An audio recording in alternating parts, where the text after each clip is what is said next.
Soyez les bienvenus, on se retrouve aujourd'hui pour une vidéo consacrée à Obsession, film américain de 2025 réalisé par Curry Barker, à découvrir en salle le 13 mai.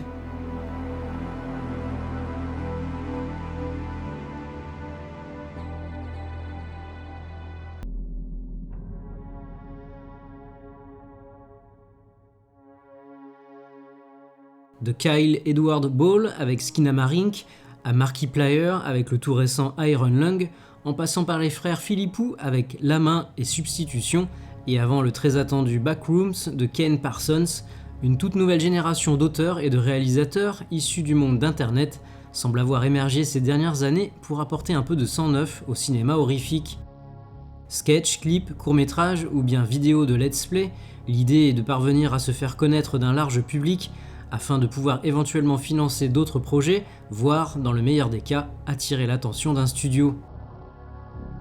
D'abord humoriste sur YouTube, en duo avec Cooper Tomlinson, Curry Barker a toujours été intéressé par les possibilités dramaturgiques offertes par le cinéma d'horreur, un genre qui permet selon lui d'explorer des idées et des émotions extrêmes d'une manière sincère et viscérale. D'où l'écriture, la mise en scène et la publication en ligne de plusieurs courts-métrages, dont le remarqué The Chair en 2023, avant de se lancer un an plus tard dans son tout premier long, Milk and Cereal, autoproduit pour à peine plus de 800$ et diffusé gratuitement sur la plateforme YouTube, faute d'avoir pu trouver un distributeur. Explorant les dérives de la célébrité et de la création de contenu à n'importe quel prix, Milk and Cereal, vous noterez le jeu de mots, met ainsi en scène, à la manière d'un found footage, deux petits rigolos adeptes de canulars, Milk et Seven, colocataires animant avec succès une chaîne YouTube dédiée à leurs exploits, lesquels repoussent sans cesse les limites et le danger. Alors que Seven a préparé une farce élaborée pour l'anniversaire de Milk, la fête tourne au drame lorsqu'un voisin, visiblement mécontent, se présente pour se plaindre du bruit. Notre duo se retrouve alors pris au piège d'un jeu terrifiant et mortel avec une entité mystérieuse. Quand bien même Milk and Cereal offre à Barker une exposition médiatique plus conséquente, c'est pourtant son court-métrage The Chair, cité précédemment, qui attire l'attention du producteur James Harris, désireux de l'adapter en format long. En lieu et place, Barker lui présente un projet intitulé Obsession, un film d'horreur à combustion lente et davantage axé sur les personnages que pouvait l'être Milk and Cereal, mais dont il met 8 mois à finaliser l'écriture, soucieux d'éviter les répétitions et les fausses bonnes idées parasitant le récit.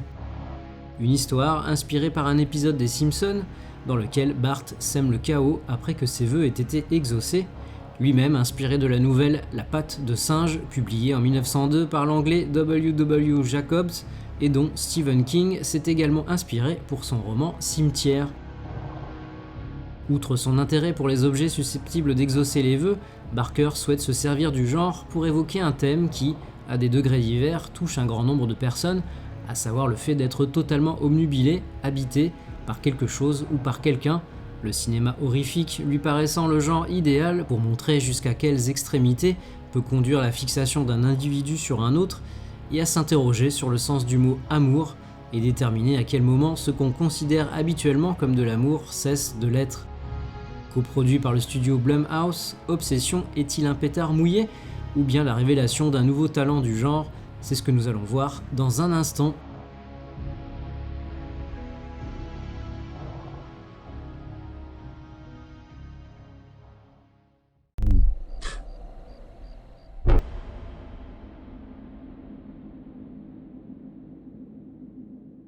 Et si vous pouviez réaliser votre rêve le plus fou? Dans Obsession, nous suivons le personnage de Bear, un jeune homme extrêmement réservé, employé d'un magasin de musique et amoureux depuis longtemps de son amie et collègue Nikki. Même si cette dernière ne semble le voir que comme un très bon ami, Bear espère malgré tout pouvoir un jour braver sa timidité pour lui avouer ses sentiments. Alors qu'il vient de perdre brutalement son chat et que Nikki lui annonce qu'elle envisage de quitter son travail, Bear s'apprête enfin à parler à cœur ouvert avec elle avant de renoncer au moment décisif faute de courage. Désespéré par la situation, Bear sort de son sac un objet acheté un peu plus tôt dans une boutique ésotérique, un bâtonnet supposément magique, capable de réaliser un unique vœu si on le casse en deux. N'ayant plus grand chose à perdre, Bear fait alors le souhait que Nikki l'aime plus que quiconque au monde. Contre toute attente, le souhait de Bear semble se réaliser, Nikki manifestant désormais une attirance irrépressible pour lui. Le fantasme du départ devient réalité, dépassant les rêves les plus fous du jeune homme. Mais la situation ne tarde pas à dégénérer, prenant une tournure troublante et sombre, jusqu'à entraîner Bear dans un piège inextricable et mortel. Le film de Barker met ainsi en scène deux protagonistes dont l'obsession de l'un pour l'autre va les plonger dans un long cauchemar. D'un côté, Nikki, laquelle se retrouve dans une situation extrême et déstabilisante, totalement privée de son libre arbitre et de son consentement pour satisfaire le fantasme d'un jeune homme mal dans sa peau. Elle perd progressivement la raison, manipulée par une force qui la dépasse, et devient de plus en plus instable, perdue et dangereuse. En cela, le personnage de Nikki, excellemment interprété par Inde Navarrete, se rapproche de la figure japonaise de la yandere, un terme utilisé pour définir une personnalité maladive, affectueuse et tendre au premier abord avec la personne qu'elle aime, mais qui devient dérangée, voire psychotique. De l'autre côté, Bear peut être vu comme le gentil garçon du groupe, naïf, vulnérable, freiné dans sa vie par sa difficulté à exprimer ses sentiments, mais qui cache au fond de lui une certaine noirceur, laquelle lui fait adopter une approche peu conventionnelle pour conquérir le cœur de Nikki.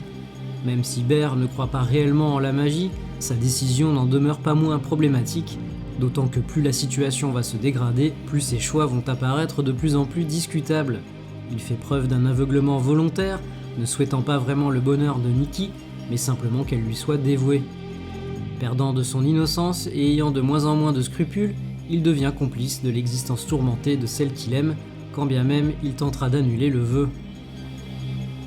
Et c'est une des grandes forces du film que de laisser le spectateur se faire sa propre idée sur les personnages, considérant tantôt l'un comme une victime, tantôt l'autre comme une menace, et inversement, jusqu'à un dénouement révélant tout le drame de cette histoire.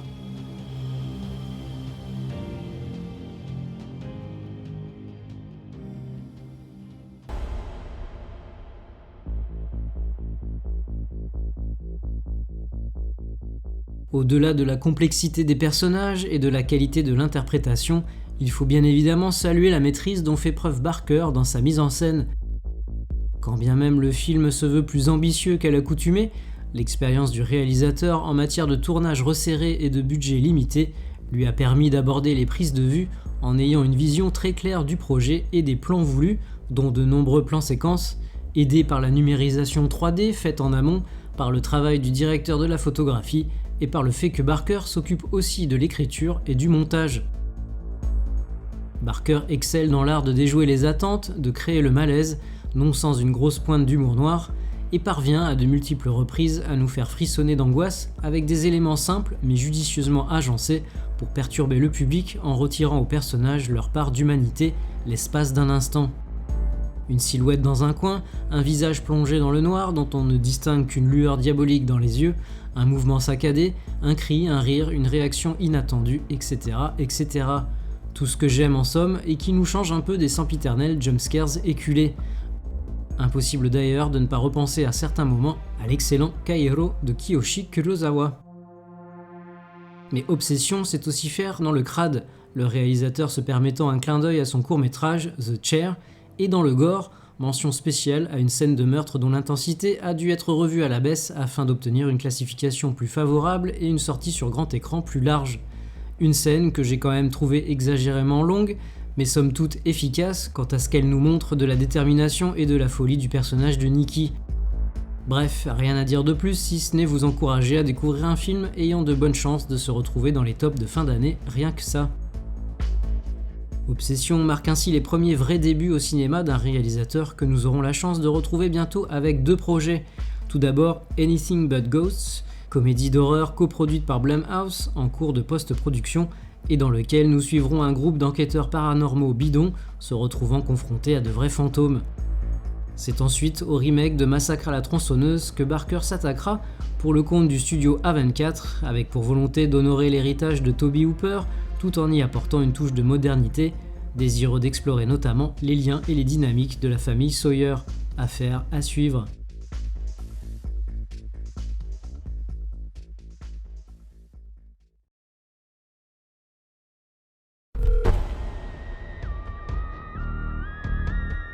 Si vous aussi vous souhaitez forcer le destin, alors n'hésitez pas à liker, commenter, partager et vous abonner à la chaîne si ce n'est pas déjà fait.